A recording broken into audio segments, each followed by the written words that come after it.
Selanjutnya ada weakness atau kelemahan. Produk Apple memiliki harga yang lebih premium dibandingkan dengan para pesaingnya. Konsumen yang peka terhadap harga enggan membeli produk Apple. Demikian pula, pelanggan yang mencari komputer yang sangat tersesuaikan mungkin tidak akan memilih produk Apple. Selanjutnya, ada opportunities atau peluang. Sebagian besar pelanggan Apple merupakan pelanggan yang loyal dan memiliki brand awareness. Hal itu dapat menjadi peluang untuk Apple untuk terus mengembangkan produknya. Yang terakhir, ada threats atau ancaman. Sistem baru Windows telah berhasil meniru user-friendly dari sistem operasi Macintosh Apple. Akibatnya, Apple kehilangan daya saingnya. Selanjutnya, ada evaluasi dan alternatif strategi terbaik. Alternatif strategi dibagi menjadi dua. Yang pertama ada tingkat strategi dan strategi generik. Strategi generik dibagi menjadi dua, ada strategi bisnis dan strategi fungsional. Strategi bisnis terjadi pada unit bisnis atau produk berupa strategi kompetitif dan kooperatif. Strategi bisnis Apple dibagi menjadi 5. Yang pertama, Apple berkomitmen membawa pengalaman pengguna yang terbaik kepada pelanggan melalui penawaran hardware, software, peripheral, layanan, dan internet yang inovatif. Yang kedua, Apple memanfaatkan kemampuan unik untuk merancang dan mengembangkan sistem operasinya sendiri. Yang ketiga, perusahaan terus mengembangkan dalam hal pengembangan dan peningkatan produk inovatif. Yang keempat, Apple meningkatkan investasi dalam penelitian dan pengembangan, pemasaran, dan iklan itu diperlukan untuk mempertahankan dan memperluas posisinya di pangsa pasar. Yang kelima, peningkatan investasi dalam pemasaran dan periklanan program adalah penting untuk meningkatkan produk dan brand awareness. Tingkat strategi yang dilakukan Apple. Strategi fungsional. Strategi fungsional merupakan strategi unit dengan memaksimalkan produktivitas sumber daya yang dimiliki seperti R&D, peralatan produksi, label, dan juga lain-lain. Hal yang dilakukan Apple sebagai strategi fungsional yaitu memiliki sistem operasi iOS sendiri serta software aplikasi. Perusahaan juga berinvestasi di program untuk meningkatkan penjualan reseller dengan menempatkan perlengkapan dalam merchandise dan sumber daya lainnya dalam lokasi reseller pihak ketiga yang dipilih. Apple menawarkan berbagai pilihan produk bagi pelanggan seperti produk perangkat lunak, cetak, dan manual, produk elektronik, dukungan online, dan rencana perlindungan Apple Care. Strategi generik menurut Whelan dan Hanger berdasarkan konsep GA. Yang pertama ada strategi pertumbuhan atau growth. Strategi ini menekankan pada penambahan atau perluasan produk, pasar, dan fungsi-fungsi perusahaan lainnya, sehingga aktivitas perusahaan meningkat. Strategi pertumbuhan atau growth pada Apple dilakukan dengan paten, merek dagang, hak cipta, dan lisensi. Apple mengadakan hak paten dan hak cipta yang berkaitan dengan aspek-aspek tertentu dari Mac-nya, iPhone, iPad, dan juga iPod. Selain itu, perusahaan terdaftar dan atau diterapkan untuk mendaftarkan merek dagang dan merek layanan di Amerika Serikat dan sejumlah negara-negara asing untuk Apple atau logo Apple.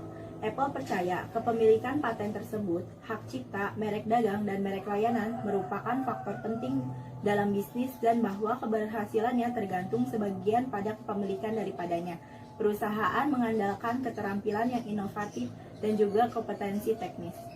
Pada tanggal 2 Desember 1996, Apple membeli Mac seharga $402 juta dari Steve Jobs. Apple telah membuka toko retail sendiri untuk memasarkan komputer selama tahun 1980. Perusahaan memiliki 149 toko di AS, 4 toko di Kanada, 7 toko di Inggris, dan 7 toko di Jepang. Di tahun 2006, Apple memperluas iTunes dengan menawarkan film untuk $9,99 masing-masing. Selanjutnya ada formulasi strategi dari Porter. Yang pertama ada diferensiasi. Produk dan jasa perusahaan yaitu komputer, Mac, iPhone, iPad, iPod, Apple TV, Excel, portofolio aplikasi konsumen dan perangkat lunak profesional, macOS, dan sistem iOS, pihak ketiga konten digital dan aplikasi yang beroperasi melalui iTunes Store, dan berbagai aksesoris layanan dan juga dukungan. Perusahaan juga menjual produknya di seluruh dunia melalui retail, toko online, dan tenaga penjualan langsung, serta pihak ketiga, operator jaringan seluler, grosir, pengecer, dan reseller. Perusahaan menjual berbagai Mac, iPhone, iPad, dan iPod produk yang kompatibel, termasuk software aplikasi, printer, perangkat penyimpanan, speaker, handphone, dan berbagai aksesoris lainnya. Selanjutnya yaitu fokus. Komputer tidak lagi menjadi fokus tunggal bagi perusahaan pada tahun 2007. Terjadi pergeseran penekanan perusahaan ke perangkat elektronik mobile seperti peluncuran App Store, iTunes Store, peluncuran iPad di tahun 2010. Kemudian saya akan menjelaskan tentang analisis matrik BCG seperti bagan di sini. Selanjutnya, penjelasan dari matrik BCG tersebut yaitu pada produk desktop atau komputer, posisi matrik BCG-nya berada di posisi start. Hal itu dapat dilihat dari tabel di sini karena Apple menjual komputer lebih banyak dari perusahaan lainnya. Yang kedua, portable. Pada posisi matrik BCG, portable berada di posisi cash cow. Hal itu dapat dilihat karena portable Apple perlu peningkatan investasi dalam penelitian dan pengembangan produk mempertahankan pangsa pasarnya. Kemudian iPod. Pada iPod Apple, market share-nya unit terjual semakin menurun dari min 1% ke min 7% pada 2008 sampai 2009, sehingga posisi matrik BCG-nya bisa dikatakan sebagai down. Kemudian produk iPhone. Produk iPhone market share-nya iPhone sebagai pemimpin pasar, sehingga matrik BCG dapat dikatakan posisi iPhone berada pada posisi start. Produk iPad. Market share produk iPad baru launching di 2010 dengan penjualan 4.958 juta dolar, sehingga posisi matrik BCG pada produk iPad bisa dikatakan question mark, namun berpotensi untuk ke posisi start karena kapitalisasi pasarnya melampaui pesaing walau baru rilis pada tahun 2010. Selanjutnya adalah implementasi dan strategi yang dipilih. Sebagai hasil dari keberhasilan masa lalu, Apple sebagai inovator, Apple telah banyak menarik perhatian banyak perusahaan. Kemudian, Apple mampu menurunkan harga iPhone ke konsumen dan juga meningkatkan jangkauan jaringan iPhone. Dalam jangka pendek, Apple dapat menekankan dalam belanja online, kembali mengevaluasi kebutuhan dan preferensi target pasar, meningkatkan layanan pelanggan. Dalam jangka panjang, Apple terus mencari lebih banyak peluang untuk berinvestasi di luar negeri untuk berekspansi ke pasar Eropa dan juga Asia.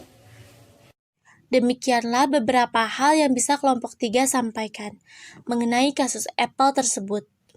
Sebelumnya, kami memohon maaf yang sebesar-besarnya apabila di dalam penjelasan yang disampaikan oleh kelompok 3 mengenai kasus Apple tersebut ada kesalahan kata atau pernyataan yang salah. Sekian dan terima kasih. Wassalamualaikum warahmatullahi wabarakatuh.